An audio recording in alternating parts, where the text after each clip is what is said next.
This episode of Oldie But A Goodie is brought to you by Shakespeare Aliens. Written by Keith Gow, directed by Rob Lloyd, starring heaps of great Melbourne actors, props and puppets by Donna Prince, and a soundscape by me, one of the hosts of this show.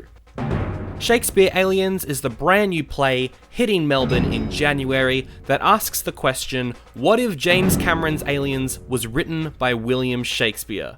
For more information, head to theatreworks.org.au or check out our Facebook page. Imagine a year where the greatest discovery of mankind is overlooked because a teenage girl injected a chair out the airlock. Cetus-Lupeedus, Zach. What year could that happen in? The year is 2001.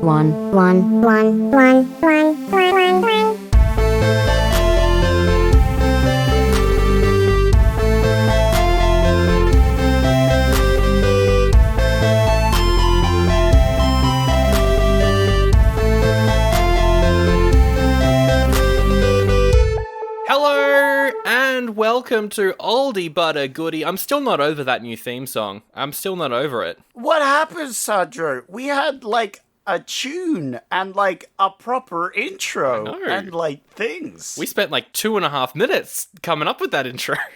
I know, and then 10 minutes chasing around a bug in my room before actually recording it. We were about to start recording, we synced up, and then a bug flew in. But yeah, I feel so professional. We have an intro and a thing, so we didn't ramble on for a minute and a half on stupid stuff. Well, that's what we're doing now, though, isn't it? Before we've even introduced ourselves. Oh no, I've done it again. Yeah, this is the podcast where for all of 2022, I've still got to get used to saying that, for all of 2022, we are reviewing movies from 2001 in the order they came out in. This was a mistake. My name is Sandro, and your name is Zach. Wow. And this week we are reviewing the sci-fi classic, the Disney Channel original movie, Zenon, the Zequel. And you chose it, and do you feel bad? Not as bad as I thought I was going to feel, to be honest. Yeah. I had to watch 2 films of this. And you know what? They were better than my expectations had them at. The original one came out in 1999, I believe. Yes, I think so. So we're not reviewing that one, but we're reviewing the Zequel, I believe it's called. So, well, it's such a good name. Honestly, the only reason I picked this movie series, so good on them. They did their job. And the first one, I will say, is a pretty decent kids film. Right, well, because this is a sequel, the rule that we have on this show is that if you pick a sequel, you must watch the original. The other host goes into the sequel completely blind. And you're saying the first one is actually decent. I have heard the same thing, because for some reason, a bunch of my friends have seen this before. What? And we're like... No. We're like, yo, the first one was good. No one has ever seen any of these films. We are the first human beings to watch these films. There's no way. Shut up. No, it's true. People. It's true. It is very true. And so they had fond memories? I don't know if fond's the right word. They had memories. And they weren't negative. Well, that's a glowing review if I've ever heard it. But yeah, we'll jump into those reviews in a second. First up, quick thing to plug. Last time I'll probably be plugging it for this season, but starting tomorrow, here in Melbourne, is a show I've been working on for the last year with friend of the show, Rob Lloyd. Jen Spears is also involved. Shakespeare Aliens down at Theatreworks in St Kilda from the 11th, Tuesday, the 11th until Saturday the 15th, we're doing a show. And it's the movie Aliens, but if it wasn't made by James Cameron, it was instead made by William Shakespeare. Ah, yes, William Shaker Weapon. What? Shaker long polearm. I don't understand that joke. William Shakespeare. William Shaker polearm. Oh, right. It's late. I'll give you a pass, I guess. And that's how I got through school with my Shakespeare homework. I'm really excited. We got a full cast, about 13 people, bunch of puppeteers, bunch of cool props. The sound is very cool. I've got to manually press a bunch of shooting. Whoa. That's fun. Manually pressing buttons as a sound guy nowadays? That's crazy, dude. You'd think that it would all be automatic, but no. I much like how I like vinyl, I also like manually pressing the space bar. Whoa, dude, that's crazy. That's pretty cool. Modern DJ levels of intense. I'm not sure about that. I'm not like twisting the knobs pretending to do something. I'm putting faders up and down, actually kind of doing something. Wow, that's crazy. But anyway, you'll be there for a night. See if you can come and spot a Zach. Oh my. You can tell who I am because I'll be the hairiest person in the room. I can neither confirm nor deny if any of the cast members are hairier than you. Yeah, that's true. Actually, knowing the nerd circles, it might be a very hairy room. But it's so I nerd can't actually and say that. theatre, though. That's the thing you gotta. That's the worst combination possible, especially for body hair. So links in the episode description, and I guess with that we jump into Zenon. Yeah. Your other options for this week, they were January movies. Yep. Much like we are standing in front of the cinema board and we pick one and we go see it. The other options were Antitrust. Young computer programmers start working for a large company that seems to be hiding some secrets. Double Take. Man on the run takes another guy's passport only to find himself stuck with the identity of a street hustler, which isn't the worst identity to be stuck with, I feel. There's worse identities, like a murderer. Someone sent to the electric chair. Oh no, now I've got his passport. People think that I'm that guy. Or a sound guy. That would be terrible. I know. You'd make no money. Oh no. Extreme Force, an international thief, becomes a hero as he seeks revenge against the partner who betrayed him. We went from 87 to 2001, and those movies are still coming out.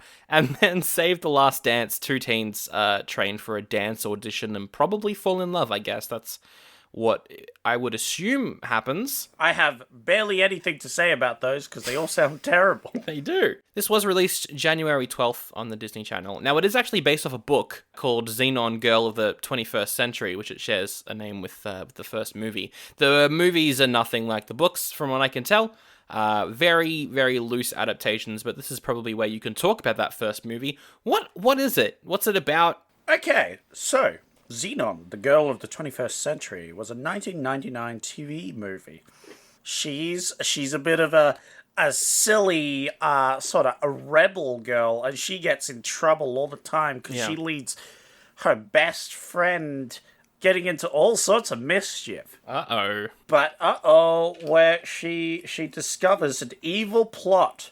A white, rich businessman is really invested in the space program. William Shatner? Yes, William Shatner. That was the one I was looking for. So Elon Bezos, he comes up and he's like, "Hey, yo, I'm a really cool guy. I'm really down to earth. I know all these things about science because." As is established in the first movie, I don't know if you picked it up, it's a science vessel. Oh, that's what it was. Yeah. It's really... There's not much reference to it. There's a bit of science stuff going on. Yeah. But it's not very clear in the second. I kind of just thought it was like a space station that rich people lived on for no reason. Yeah. It's just a getaway from the terribleness that is Earth. Well, yes, they talk about that a lot in the first movie, actually. Right. How bad Earth is currently. Although the problem with the entire movie I have is that one of the main plot points is she goes down to Earth. Yes. In the first one? In the first one, yes. They also do it in the second one. Right, okay. So that isn't just a second movie exclusive. But it is a bit like no, stay on the spaceship. The spaceship's way more cool sort of thing. But it does lead into some interesting plot points. Anyway, the rich guy has a plan to put a virus on the station. Is it a computer virus or an actual virus? No, a computer virus. But the computer virus takes the form of a little worm that bounces around on the computer screen. It's pretty cute. And then it, burrows into the to the background, and then the computer, like, zigs out and explodes in 80s fashion. That is pretty cute. It was pretty great. But it's like this multiplying virus, so it gets worse over time, is the idea. So on a small computer, it works rather instantly, but on the large systems, like a giant space station, it could take a while. Anyway, she gets caught trying to snoop on the bad guys, and they send her to Earth as a punishment to that aunt, who is one of the best characters. She's great. Zenon gets a boyfriend. Greg. Yeah, Greg, which is mentioned in the second movie because they break up. Off screen. Never see him. Yeah. I was like, what does Greg look like? Actually, I don't want to know because it's 2001. He's probably got spiked hair. No, he didn't have spiked hair. He was actually a smooth-haired boy. Oh my. Unlike all the other characters, he actually looked like a regular boy, and he worked at a stable. He worked at a stable? Yeah. Because one of the things is that, like, Zenon goes to the stable, but she's used to space, so she's, like, scared of horses. Hey, because it's 1999, it's the horse girl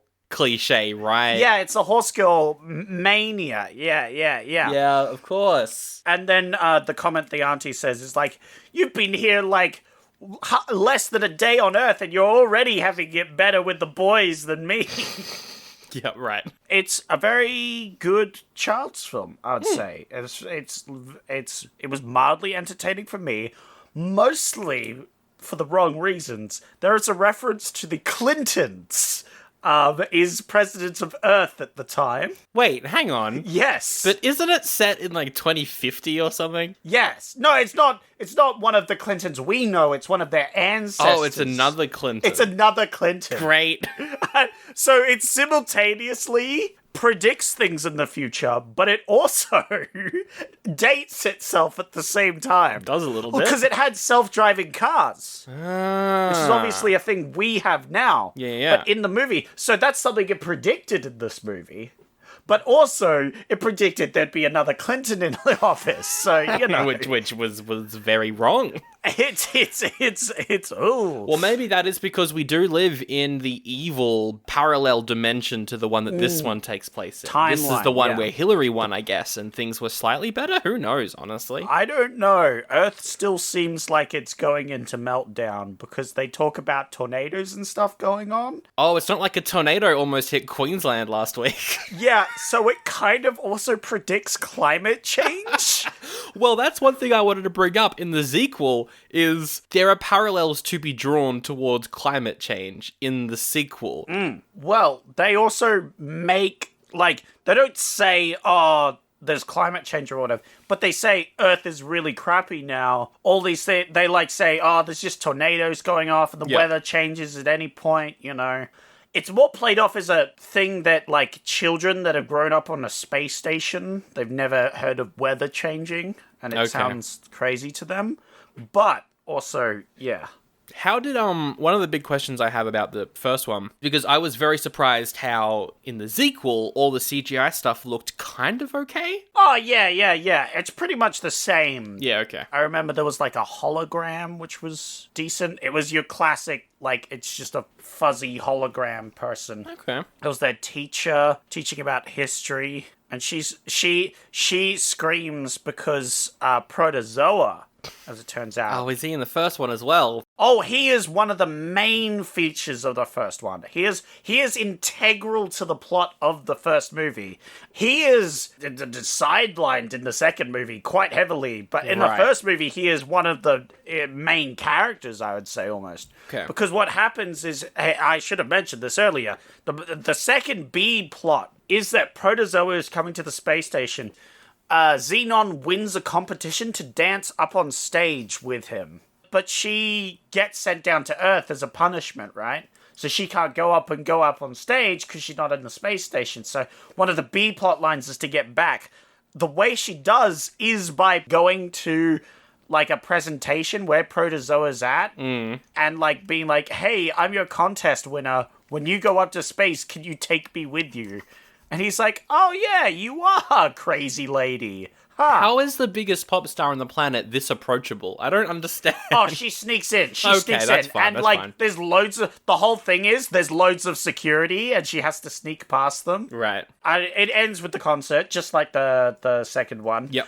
And it has that zoom, zoom, zoom song, Oh, I like that. which is a banger. Okay, I only heard the start. Yeah. It's referenced in the second movie. Yeah. But it's not played in the second movie, which is a shame because it's actually a good song. Oh, look it up. And it's the main ending theme of the first movie, which is better than the main ending theme of the second movie. Yeah, I will didn't say. love the song. And I guess the Bezos type, he gets arrested, but he also has done stuff to the station to make it a bit wacky. Because the idea in the second one is the guy that she helped get rid of in the first one sabotaged some of the orbital stuff and the space station's crashing to Earth. All right, well then let's jump into the Zequel. It's directed by Manny Cotto, who's directed heaps of things like a sci-fi called Star Kid, a slasher called Dr. Giggles, Terrifying. and he was also the showrunner of Star Trek Enterprise during its final season. There you go. You can see that sci-fi influence come in handy here.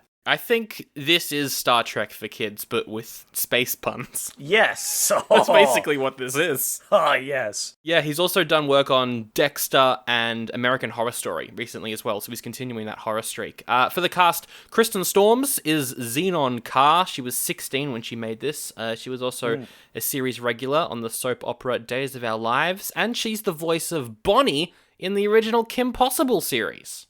Ah, there you go. And she's on another, medical drama at the moment. She's been on there for, 15 plus years, so... Wow. She's continued acting, which is good. Her best friend, Nebula, was recast in this movie, for this movie only. Yeah. Because in the first one, she's played by Raven from That's So Raven fame. In the third one, there is a third one, she is played by Raven. In this one, she's played by Shaddai Simmons, who has done just Disney Channel stuff. Yeah.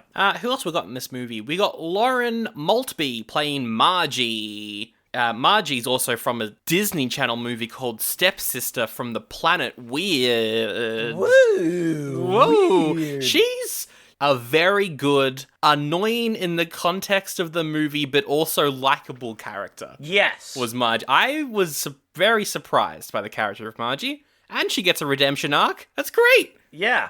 And Margie is in the first movie, because when she goes down to Earth, Margie is like one of the group of kids she meets first. She acts like a rich kid, but it's not like her dad doesn't get involved with anything. That's not a plot in the first movie. She takes Greg out in her dad's hover limousine. Yep. And one of the crackbacks that one of the cronies has is incredible. It's reality pill Margie. It was never you he liked. It was the car. And it's like, I like damn. Oh, that's good. That was a crackback I was not expecting. And the way it's said by this child actor, all the acting, by the way, done by children, great. Oh, I mean, we've gone from the 80s to the early 2000s. Child acting does get better. Oh my god, does it feel so much better to be here rather than there? Holy crap. Actual, all of them knew how to act. Because you see, I'm so used to the 80s and 90s movies that when I hear children's film, I think of driving my nails into my skin for an hour and a half. Yeah, it's painful. Whereas, no, there were actual, Actual acting. Yeah. And they had some emotion. It was obviously exaggerated for the sake of the kids' film, but it feels like it was on purpose. It's good. Again, this is a really, if I was maybe 6 to 10, I would probably think this was a very good movie. Yeah, you're referencing the second one, yeah?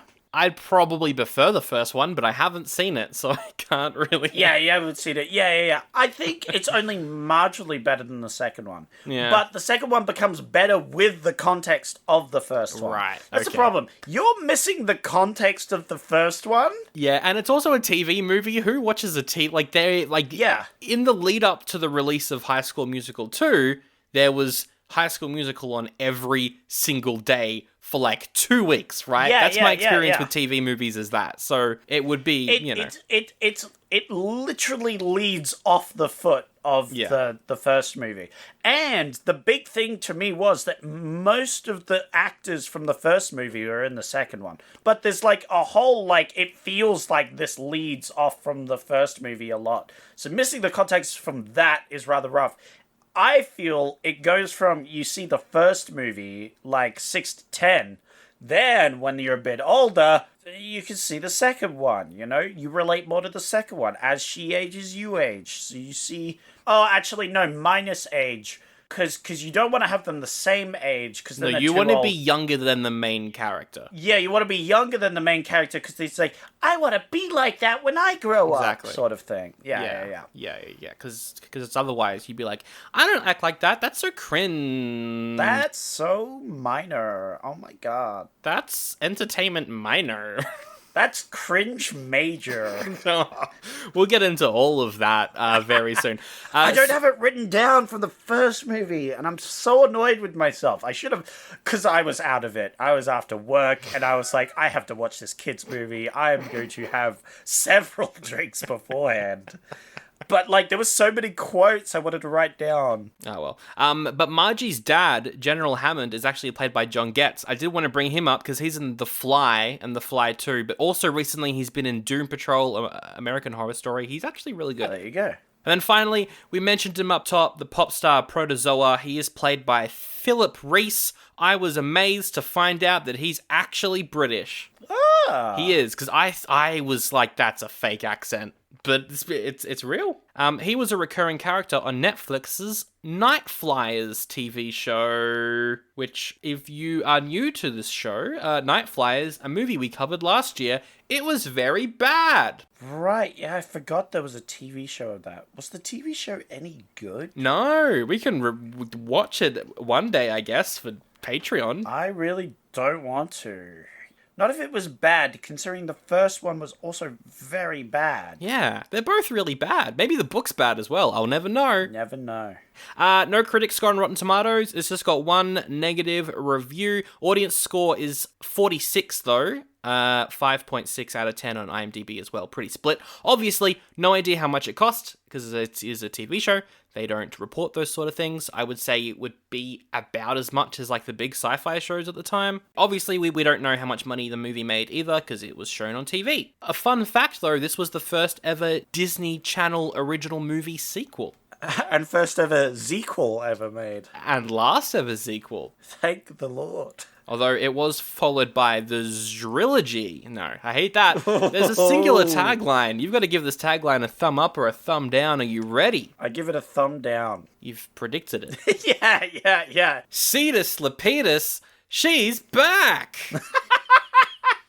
Thumbs up! And Cetus-Lupeedus is her catchphrase. Cetus-Lupeedus. And if you Google Cetus-Lupeedus, the only thing that shows up is this movie. But Lepidus is the name of Saturn's third largest moon. I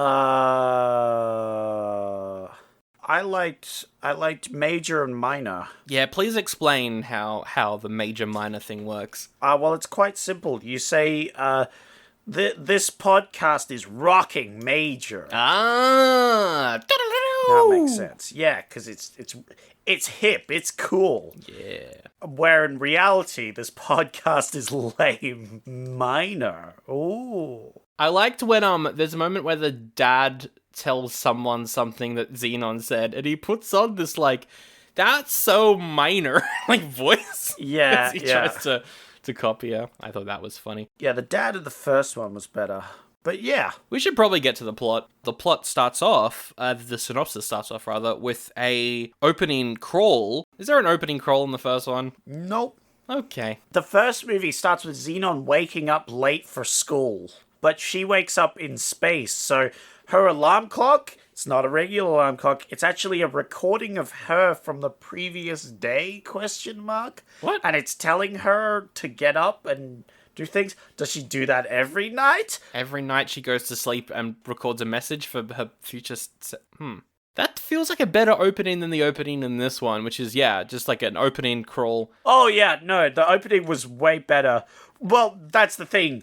You're coming in not knowing anything, which is really not how this should be done. So she's walking through the space station. She's famous because she saved everyone from Jeff Bezos. Yes. And she's like talking to her best friend, and her best friend's like really nervous about something that's coming up. And Zenon, to calm her down, says, "Will you ice?" Which I'm going to start using that term. Isn't that only used once in this scene and never again? I'm bringing it back. I'm bringing back the segment where I yell about things that I'm bringing back. I'm bringing that back, and I'm bringing back the phrase, "Will you ice?" Are you bringing back the fact that you'll never mention the phrase that you say you'll unless bring I it back? specifically make myself a document on my phone of phrases I'm bringing back, I will forget about it. So me, when I'm editing, make that document. Oh, okay.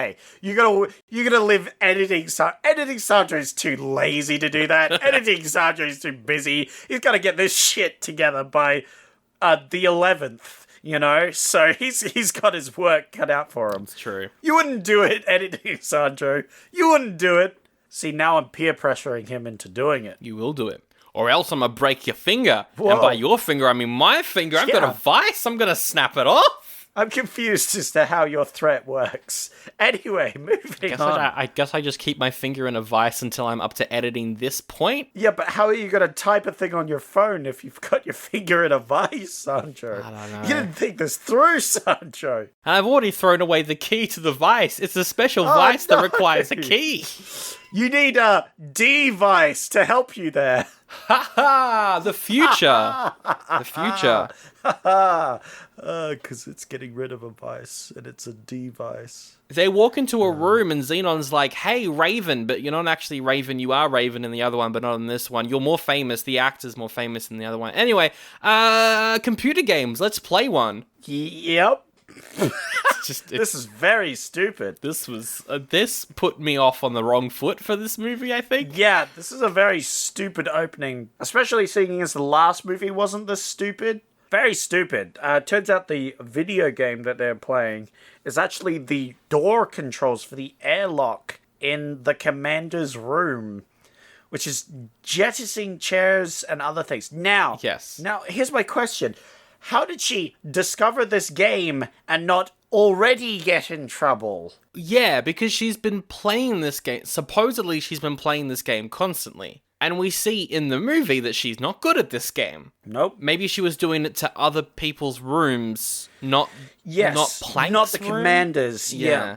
And therefore, once the commander gets involved, it's like, all right, someone's causing a war crime here. We gotta sort them out. Well, yeah, he does that. They almost kill him because he walks into his office and the airlock's open and he almost gets sucked out. Yeah. They almost killed the commander of the space station. My goodness. And then he looks to the camera and he says, "Zenon!" Yeah.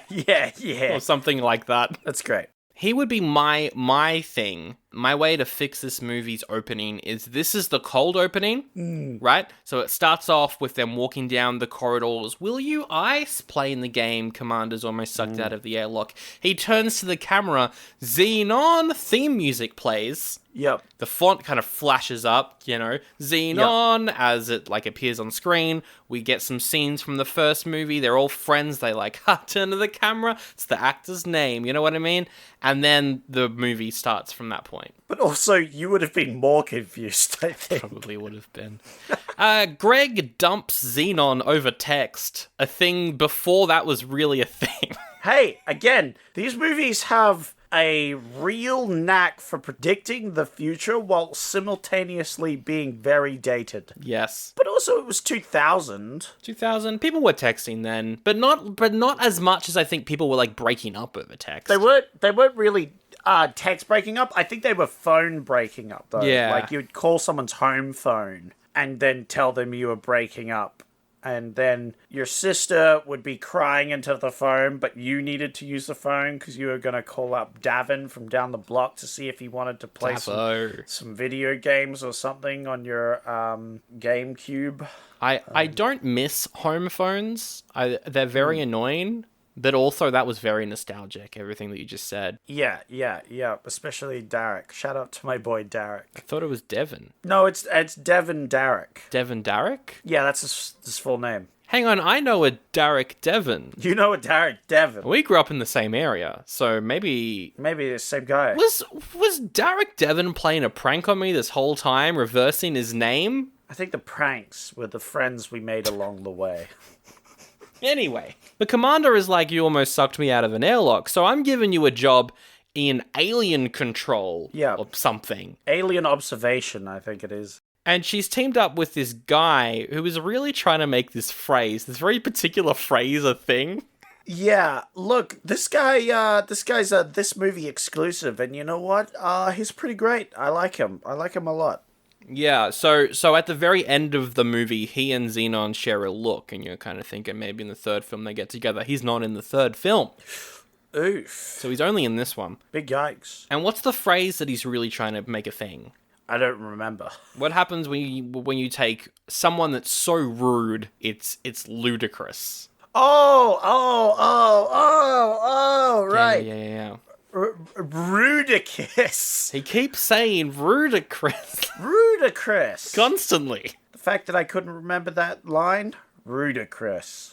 So she also finds out while watching the TV that Protozoa has gone missing, and she freaks out. And I was very confused at first, because I was like, wait, are they friends? Is she just a fan? I didn't know. Yeah, well, again, this movie heavily relies on you knowing what's going on from the first movie.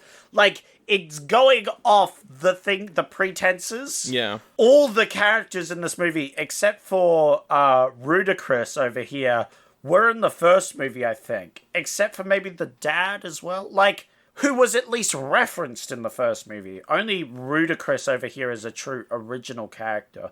Oh, and I guess the aliens. But yeah. They're not really characters, though, are they? No. They're the greatest discovery of all mankind, which is dismissed readily at every opportunity by everyone else. And it's like, what? That's pretty funny. Which is why this is super outdated. Because nowadays, talk of alien life is pretty commonplace. Like, now that we're going to space. Like, random fucking billionaires are going to space. We have an alien who runs the biggest social media website. Oh, yeah, we do have an alien running the metaverse. Yeah. It's never going to catch on, Zuckerberg. Just let the meta thing go. We had an alien run the American presidency for ages, you know? Joe Biden's also a bit of an alien, to be honest. I feel like they're still in control. Yeah, well, yeah, you got a point there. And we've got a robot with no human emotion currently running the Australian government. Whoa. And I thought I was being politically ludicrous. Oof. It's we're recording this just before it goes out, so I can make political jokes. Scott Morrison, what are you doing? Cetus-Lupeedus, Scott Morrison. Cetus-Lupeedus, Scott Morrison. Exactly. Yep. So, speaking of Margie's dad, though, he comes up to Zenon and is like, hey, as if you didn't already have enough on your plate, your boyfriend broke up with you, your favorite pop star's gone missing, and you're working a new job, I also want you to babysit Margie. And if you don't do what Margie says, I, personally, will kick your family off this space station. Because what's happening is the space station, turns out, has been knocked out of orbit. It's going to crash on Earth. Yep. It's going to kill everyone. So that they're slowly getting people off the station. Except they don't want to leave. It's almost like there's this big event that's going to kill everyone. And most of the people living on the place where they're going to die don't want to do anything about it. Yep. And they instead focus on aliens and conspiracy theories instead of the thing that's actually happening. It's going to kill everyone. I feel like you're trying to say something here. I don't know what you're talking about. I can't really concentrate on what you're saying because it's so hot in my room right now. Today, it was so sunny outside and, you know, the weather was crazy. It, like, rained and was super humid, but it was, like, lightning and stuff. Anyway, what were you trying to talk about? Yeah, she's gonna take care of Margie, except she doesn't want to. We get like pranks and stuff. She swaps out Margie's nail polish for super glue so that her socks won't come off. I want to see the end of that scene, because all we got was her trying to take the socks off. I don't think... No. My theory is she never got that sock off, and for the rest of the film is wearing that singular sock. Oh no. But she's too uptight to admit it. Like, she's too proud to admit that she couldn't get the sock off. So she just doesn't tell anyone. And for the rest of the film, that's what we have. She's also stealing Zenon's friends because she's got this futuristic hologram TV thing that plays movies. And to quote, "It's got every movie, even Romeo and Juliet on Mars. Number 1 and number 2. Now, this is a very multi-layered joke, because it's funny that Romeo and Juliet on Mars would exist. That's the first joke. The second joke is, oh my, there's a sequel to Romeo and Juliet on Mars. That's funny, because this movie is a sequel. That is a bit meta. The third joke is, wait, hang on, the ending of Romeo and Juliet is they both die. What happens in the sequel? Is it a new Romeo and Juliet? Is it West Side Story rules where one of them survives? Maybe she finds another Romeo? Is it set in between the events of the first Romeo and Juliet on Mars movie? There's so many questions. Anyway, that was that note. My other note was, she heard a zum. That's the next proper plot point. Oh, yeah, the zums. Yeah. So the zums relate later on in this movie back to Zoom, Zoom, Zoom, which is one of the key lines in one of the hit songs from Protozoa, which is in the first movie, which is a great song in the first movie because it's the end credit sort of song thing. But, like, that's only part of it, you know? That's, like, the chorus part, you know? Oh, there's more to the song. I'm gonna have to look up the song. Yeah, the song's a fucking banger, dude. I'm gonna have to check it out. The song's ludicrous, dude. It's ludicrous major, Sandro. Ludicrous. That is high praise. Cetus-Lupeedus, that is high praise. Yeah, oh god, I hate listening to our conversation. That's really bad. This is what 2001 is gonna do to us. And I'm okay with that. So she's so obsessed with the Zooms, because she thinks that aliens are out there sending them messages, that all of her friends are like, you've gone nuts. I had a note here. They think she's crazy because on the computer screens they pick up sound, but somehow don't record anything that they pick up. They have no way of verifying whether she heard anything at all. Yeah. Like, what? Yeah. Look, for a scientific outpost, they're pretty dumb. That is the stupidest plot line, because it kicks off the entire movie. The entire movie wouldn't have happened if they just go, oh yeah, let me go back into the recordings to the time you said it happened and check that out. Which, like, even back then, that's a stupid plot, I feel like. Yeah, even back then, they had the capability of, like, going, oh yeah, we're recording this, let me play it back. Well, she does for the third time it happens. Is it recorded or is it just sent to her tablet? It's sent to a tablet because she tries to establish contact and then they, like, send her messages. And she manages to save it that way to show people. Yep. Yeah, really dumb that the scientific equipment wasn't saving stuff.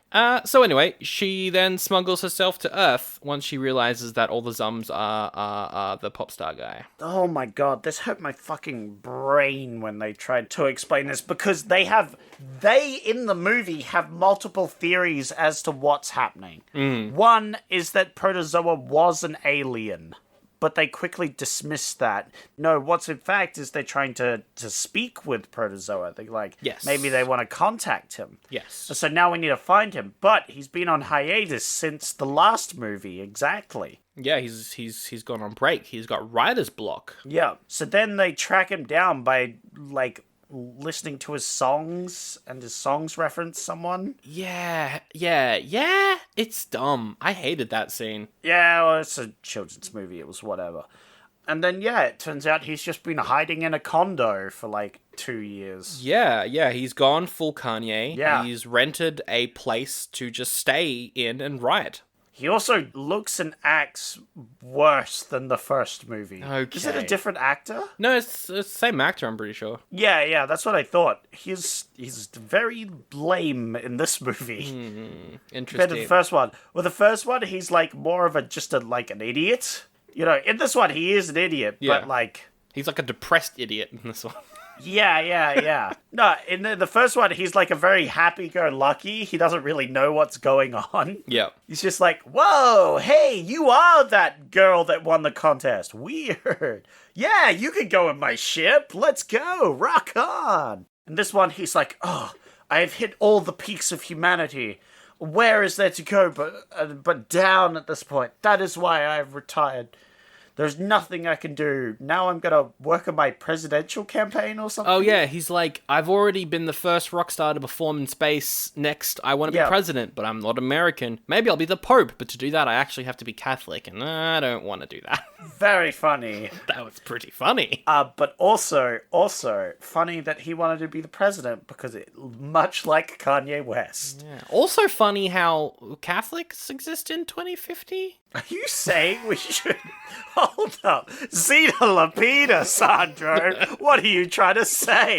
Nothing Are you saying at we all. should remove the Catholic faith by 2059? That's ludicrous. Just stop telling me to get ice. What? Wait, I've forgotten the saying. What was the saying? Will you ice? That's it. Will you?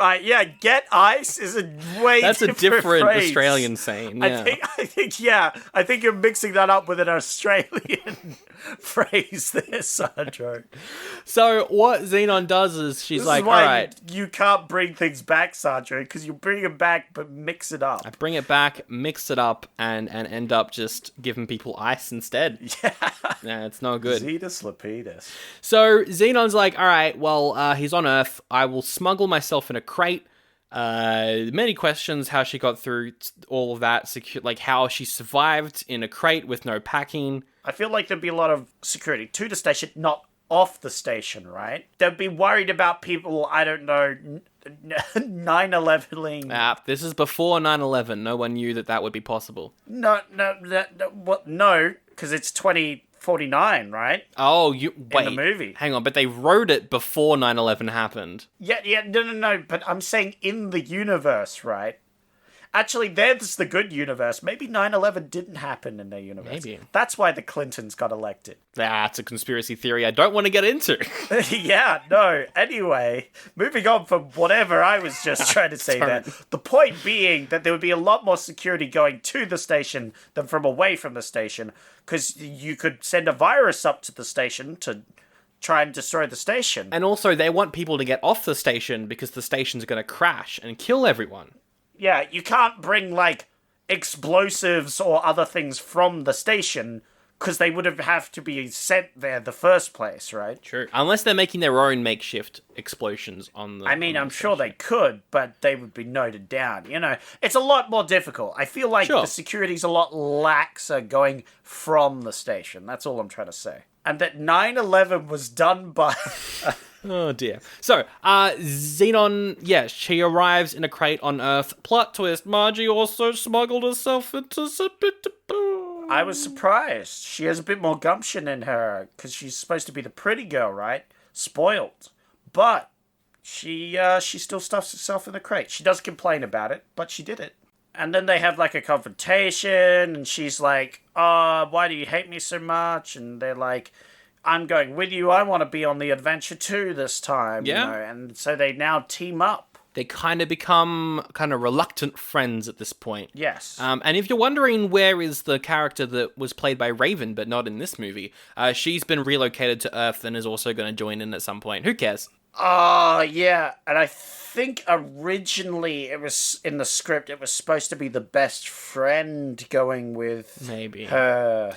Although I like at the end of the movie that it's the three of them. Yeah.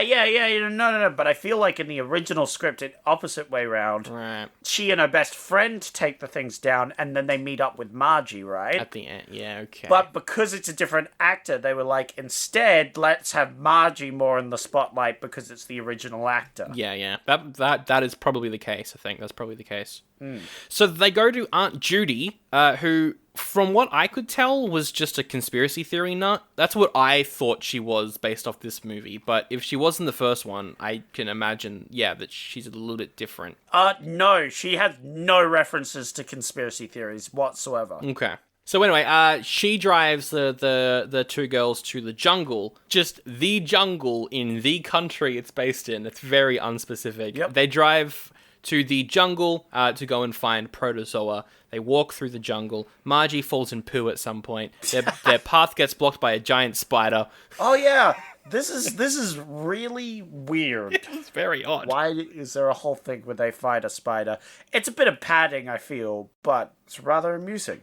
I don't know what you mean. I think that spider fight is in there for creative reasons. The director and writer really wanted to get across the fact that these characters are terrified of spiders. Pretty big spider as well. But the problem is we live in Australia and spiders are everywhere. So yeah, it wasn't really scary for me. Not for us, but this is meant for American audiences, right? Yeah. Whereas that spider of that size, they would have gone, whoa. Whereas we go, oh, that's a very small huntsman.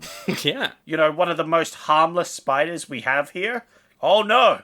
Oh no. I'll get the vacuum cleaner. I'll get a jar with a piece of paper. Just paper. That's what I do. try not to get its legs, you know. Yeah, you don't want to chop off its legs. You want to trap it in the jar, then put it out into the garden. Yeah, so it can eat the rabbits or something.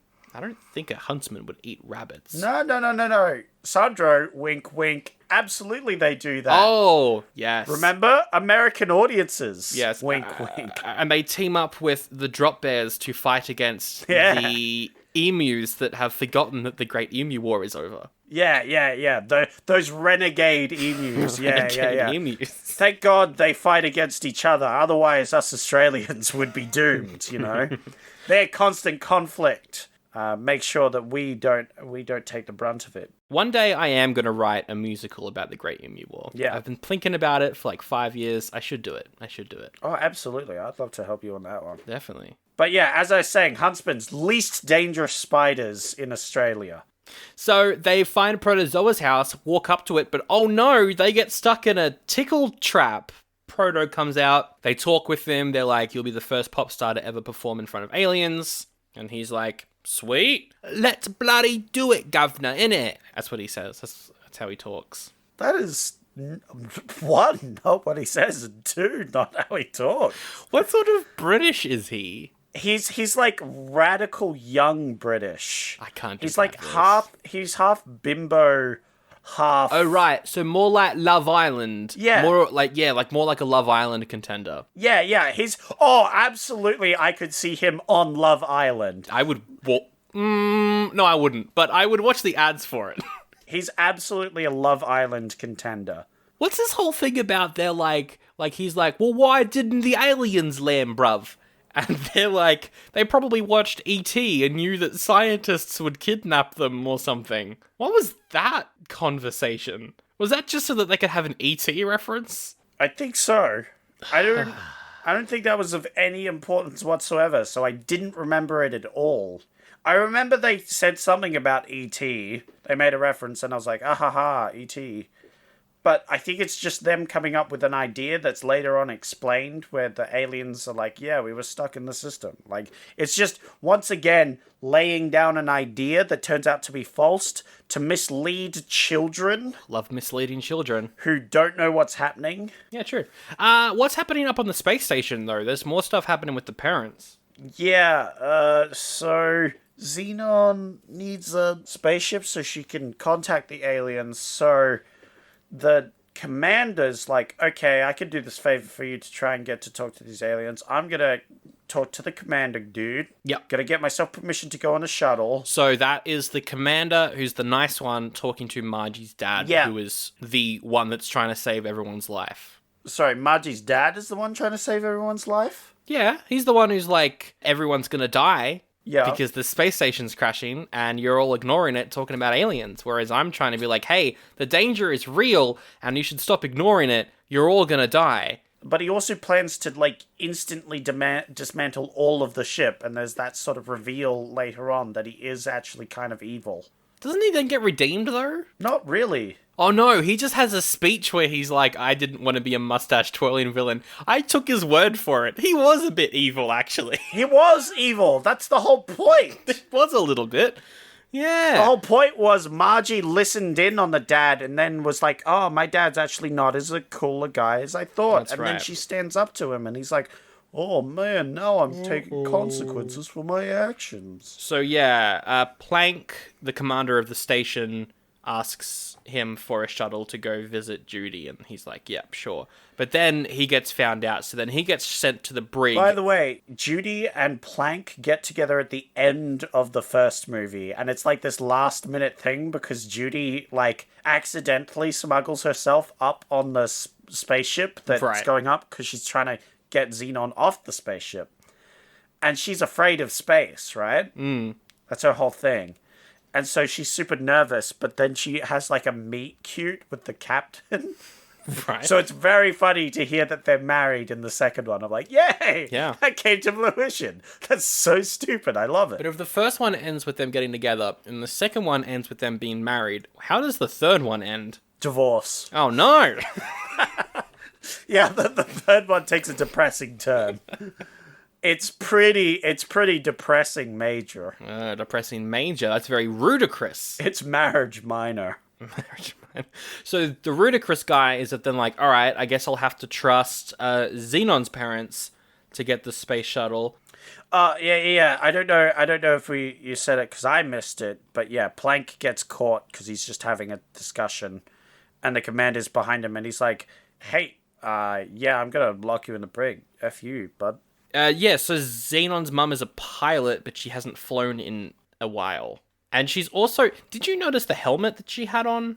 Yes, the de-stress helmet is a different one from the first one. Okay. The first one, they had like de-stress little hoodies, Okay. which had the little bauble thingies. And they put those on, and it makes no sense to the first one. Although is referenced again later on in the first one's movie, because they're like, Xenon's like, maybe if you put these on, it will make you feel better. Okay.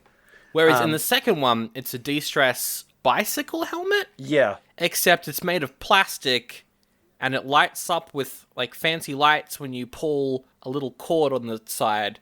That's the worst thing in the whole movie, is that prop. And burn it, please. Yeah, no, it was a pretty ferocious looking prop. So anyway, they convince her to fly a toilet shuttle or something to Earth to pick up all of the characters from Earth, including Raven, but not played by Raven. And they fly into space to the spot where the alien signal is coming from. But oh no, the aliens aren't there. What? And double someone forgot to refuel the extra refuel the fuel tanks. Cetus-Lupeedus, that's pretty ludicrous of whoever did that. So, yeah, the shuttle's running out of fuel and they're being pulled towards the moon or something, but the aliens show up and save them with their tractor beam. The aliens are driving a ship, looks like it's straight out of Avatar. Yep. It's like purple, it's like a fish sort of thing. Oh yeah. So this is an interesting moment because this is one of the greatest discoveries of all mankind. Yeah, the aliens. Alien contact with a sentient being from another land. This opens up so many possibilities. An incredible moment in history. And then some jackass pop singers like, hey, you wanted to meet me? It's me, let's go. And the alien's like, nah, I'm a transmit messages into the main character's mind so she can exposition without any special effect whatsoever to indicate that I'm doing so. Oh, there's a very light particle effect. Without any decent effect to indicate doing so. We weren't actually wanting the pop star. We were just wanting some pieces of information from your station system to help us find our way back home.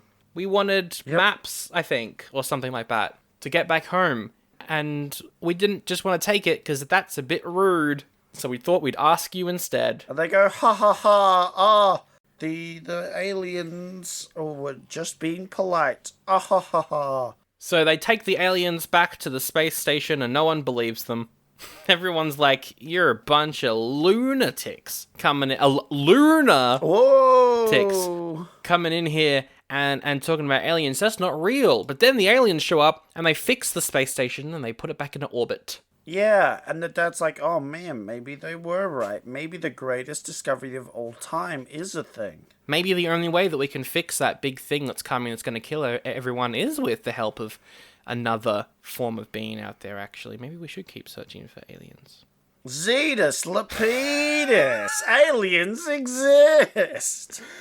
So that's the movie.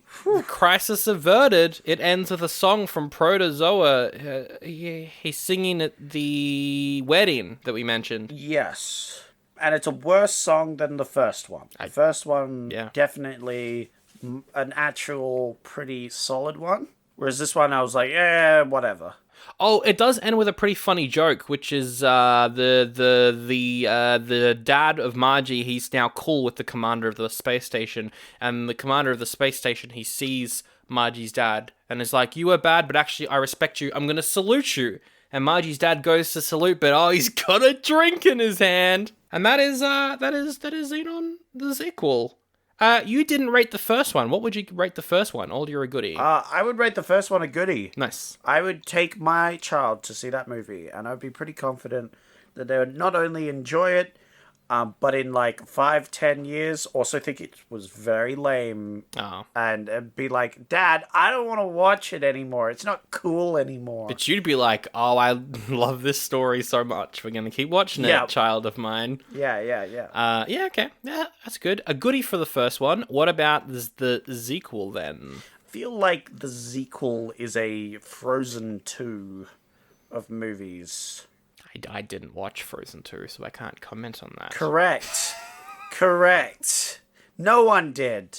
Because all the effort was put into the first movie and the second movie. They're just trying to cash in on the popularity of the first movie. And they came up with things. It's not the worst movie ever, but it's not the best movie ever. Yeah, I don't think it's bad. I don't think the sequel's bad, but... It's definitely still better than what I thought it would be, even after watching the first one. Yes.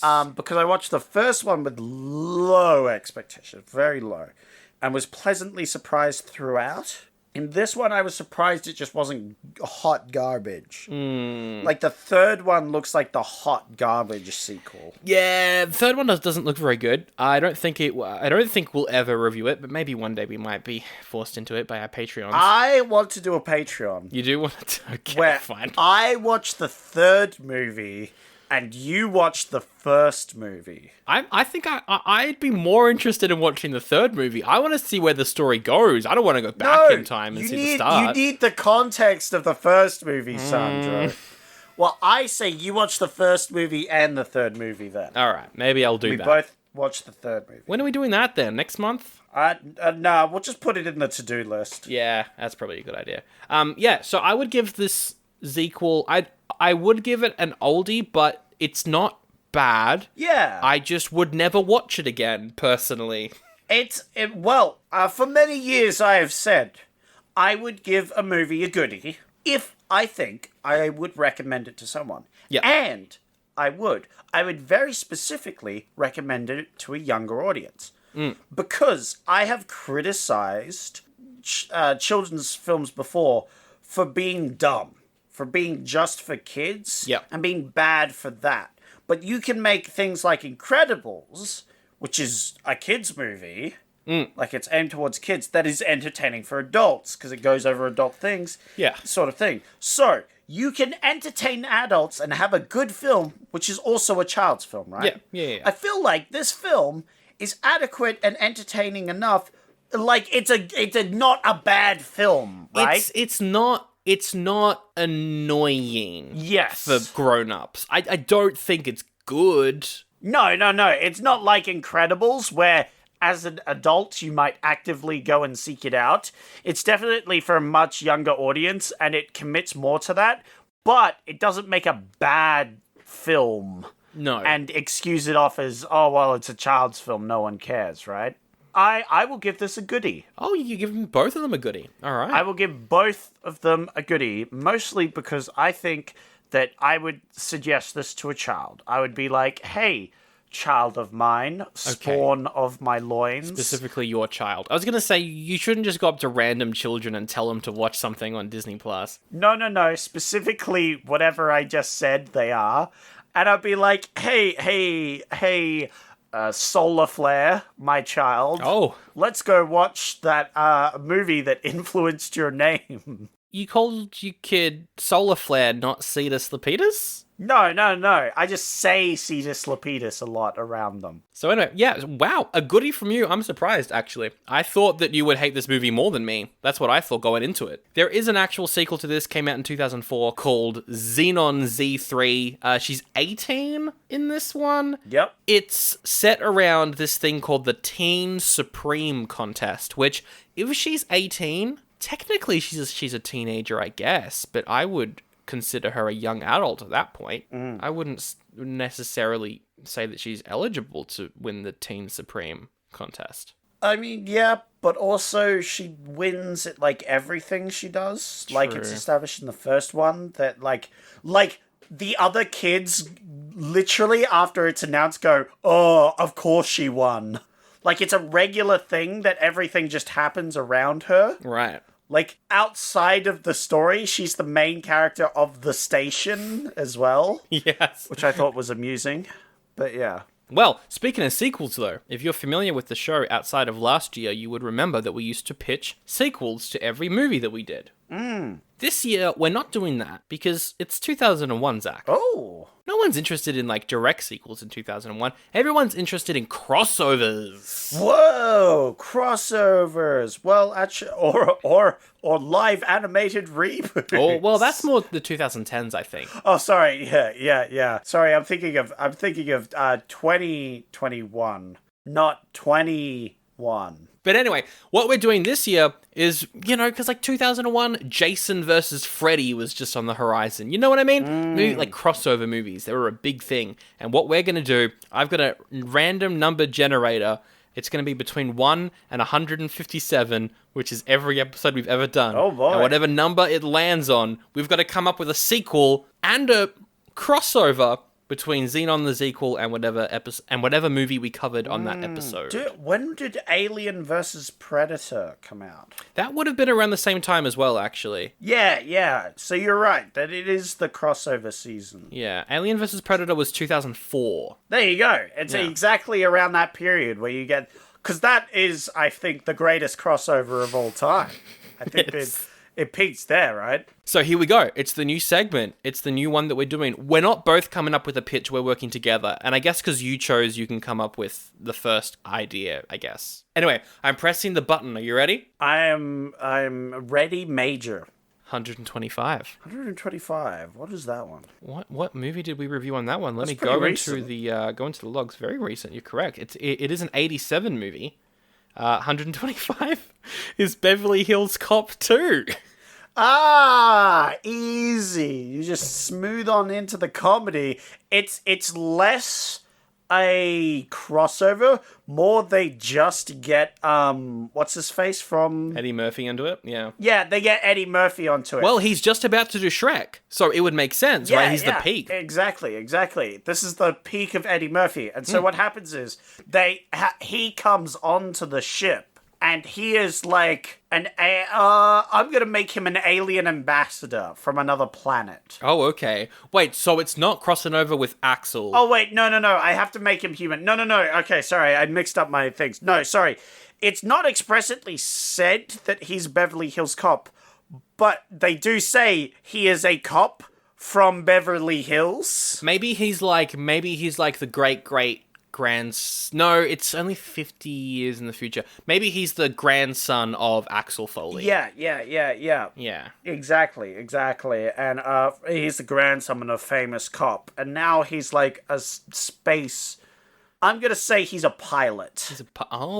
Okay. And he is the pilot and chief translator for negotiating with the aliens. Because they've just discovered aliens, of course, we're now going to put our efforts into finding more aliens, making some sort of treaties, etc., etc. So it's Zenon, and because Zenon discovered them, she's the expert on these aliens so far. So they get her friend. There's got to be a murder mystery or a crime, like some stolen diamonds. Here's what happens, all right? They find the aliens, and the aliens are heading towards the Senate of these alien conglomerate people, and it's like, whoa, hey, we can, like, there's this whole thing where Eddie tries to communicate and accidentally, like, communicates something really rude or something. Yeah, of course. Yeah, no, he says zoodle bop when instead he's meant to say zoodle dop. Yeah. And everyone's like, oh my. And then Yes. he's going to be like, actually, from where I come from, it's quite a good thing, etc., etc.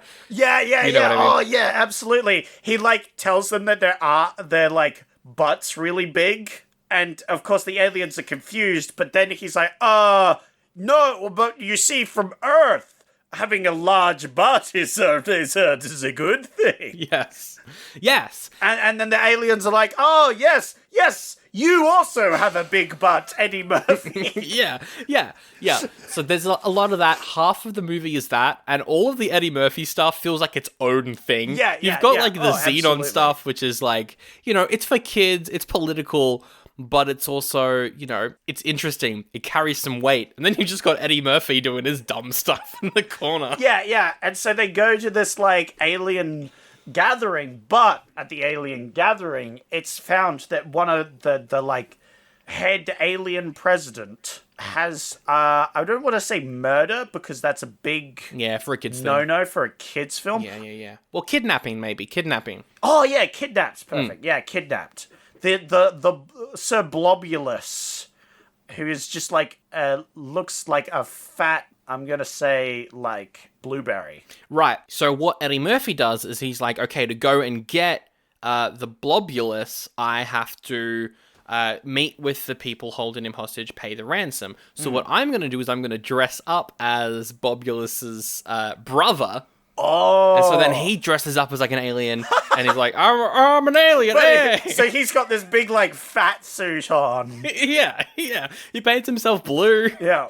And then he That's goes in. great. And obviously, a shootout ensues. But yeah, that... Shootout? No, a taser out. It's a kid's show. Oh, yeah. They have taser guns. So whenever someone gets tased, they go... Yeah. Very comically. Yeah. And Eddie Murphy keeps accidentally tasing his foot. Yeah. well. He, like, fumbles his gun comically, and it, like, shoots everywhere. First, it shoots one of the other, like, very important people, ambassadors, that they were, like, told at the start. It's like, oh, be careful talking to them. They get offended very easily. Exactly. So that is the movie. The way that it ends is Eddie Murphy up on stage with Protozoa. They do a song. Because, of course, Eddie Murphy, he can sing quite comically, but he can also sing quite well. So, yeah, they got to do a song at the end. Oh, yeah. Okay, so what happens? Oh, I know how it happens. Is because the bad guys, they're like some bad aliens. They don't really matter so much. It turns out their goal is to capture all of these famous people.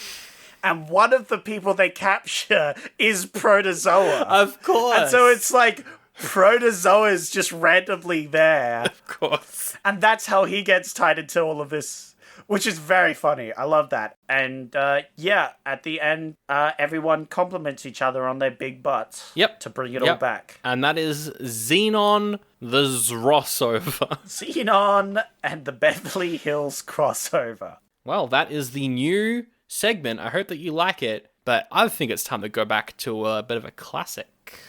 Ooh, a classic one. What might that be? What ludicrous idea do you have here? Well, the classic segment, sometimes it can be a bit raven. And I don't mean that so raven, I mean raven. And also sometimes it can also be a bit rotten. I don't know what you're talking about. I don't understand. You need to be more clear here. I'm not sure what you're trying to say. Maybe there can be some views, but also a couple rees. You put them together, it's a review. Keep going. No. Keep going. Keep going. I've run out of things to say, and this episode's long. This episode is long. I guess it's time for ridiculous reviews. Oh, yeah. It's the part of the show where I get reviews from the most major cool website out there, which is Rotten Tomatoes. And There weren't as many reviews. There is still quite a few. But I didn't have many here, and we've already talked a lot, so I'll just pick some of my favorite. Yeah, just cherry pick them. So, how this works is I get reviews from the best website ever, Rotten Tomatoes, from the best people, not the reviewers, the audience, because they're the only people that really matter. They are going to tell me what they think, and then they're going to leave a rating. And Sandro has to guess the rating that they left by what they reviewed. Wait, is it between 0.5 and 5 or 0.5 and 10? 0.5 and 5, and you know that. You just brought it up, so you could mention it right now. Yeah, but I also genuinely forgot. Okay. No, it's between 5. I should have said 10. Damn it.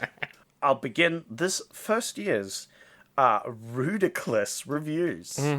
It's Natalie. She says, it's okay, but not as much thought put into it as the first Zenon. Probably true. I will go 3. Well, son, you're wrong. But you were close. It was 3.5. Whoa, even more positive. All right. Yeah. Slightly more positive. We have another one by Roy. Roy says, Plank turned into Picard. But wouldn't commanding a space station be more impressive than commanding a spaceship?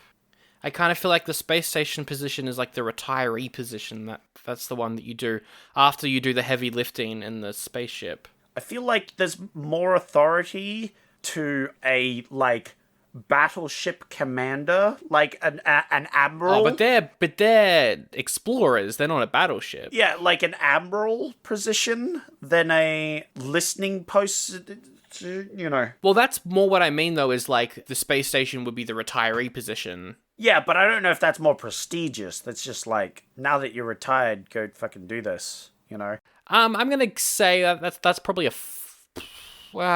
this one's also 3.5. 1.5! 1.5! Great. Ah, well. You were close. And finally, we have the last review. It's Tiffany, who says, ew, lol. I watched this when I was younger. It was ridiculous. I hate it, lol. It's got to be 0.5. I hate it, lol. I hate it. It's 0.5. It's 1 out of 5. I'm angry. I didn't miss being angry at these reviews. Yeah. That's the one thing that I liked about our little break. There we go. So far, Sandro was 0 for 3 this year. Maybe I should keep a running score of how many I get correct. Maybe you shouldn't. That might get depressing. That's the episode right there. Thanks for listening, as always. If you like the show, and you're also new to the show, because of course it is a new year, if you're just here to check out 2001, there's many ways you can keep in touch. We're on Instagram, Oldie But A Goodie Pod. I am also on Instagram. My personal account is SANDROFALCE. My name, you can go there. Zach is on Instagram but doesn't use it. Yeah, I've been thinking. Now, hear me out. I've been thinking of starting up something this year. This year, I'm going to be doing something. It might be streaming related, might be YouTube related, which means I might put things on my Instagram eventually. Oh, very nice. Well, there is a link in the description. Stay tuned.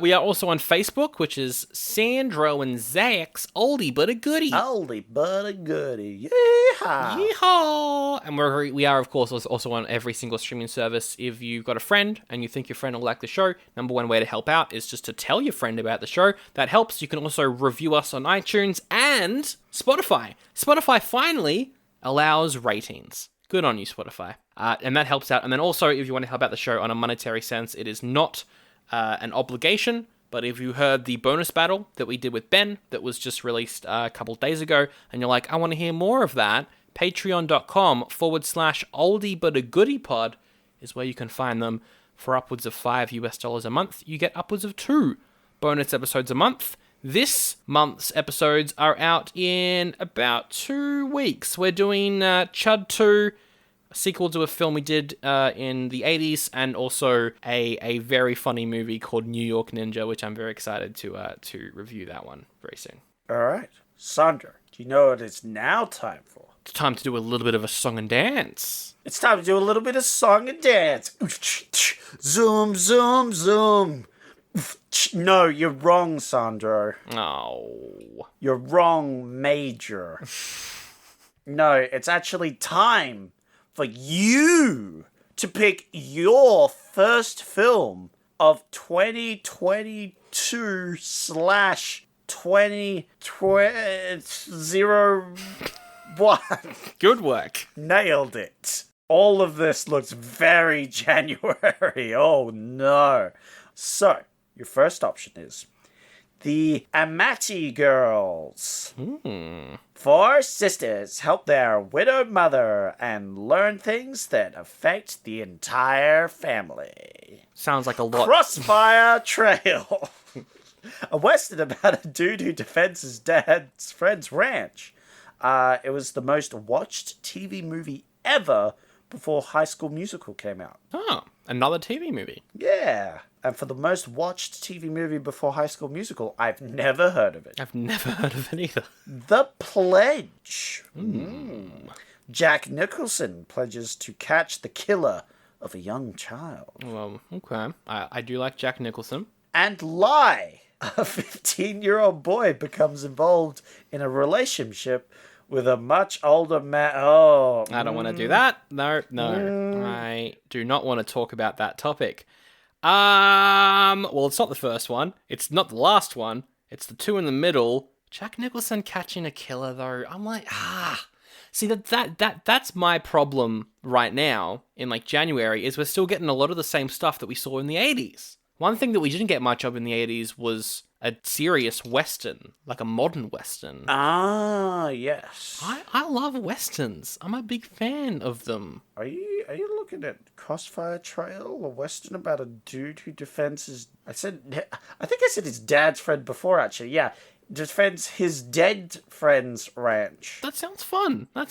Yeah, also with the most watched before High School Musical, it mustn't be good. Too bad. I mean, the first High School Musical was one of the best films ever made, definitely. I watched it recently, and it was very odd watching it for the first time in like 10 years, but it was okay. It was okay? Okay. It was okay. I think the idea was pretty cool.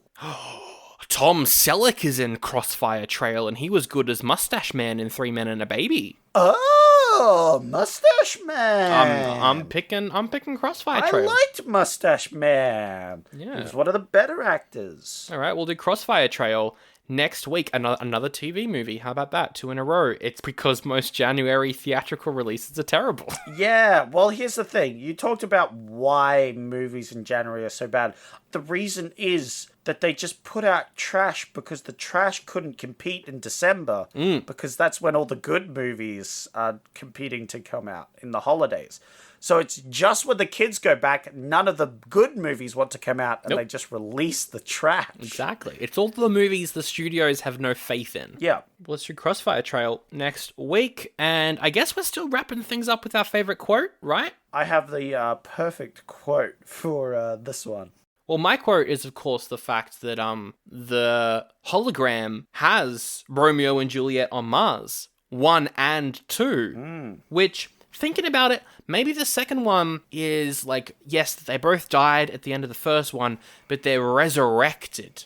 They're resurrected by, like, another character from the Shakespeare verse. They're brought back to life, and then Romeo and Juliet, they actually swap sides. It's kind of like a 22 Jump Street situation. Like, Juliet then goes to the group of people that Romeo was a part of, and then Romeo goes to the group of people that Juliet was a part of, and oh no, they're a part of warring groups of people again, and then the same thing happens. And it's this, like, message about how no matter how things can change, things will always be the same in the end. You know what I mean? It's actually quite a deep movie, Romeo and Juliet on Mars 2. Cetus-Lupeedus, 9/11 was an inside job. Major. Oh no!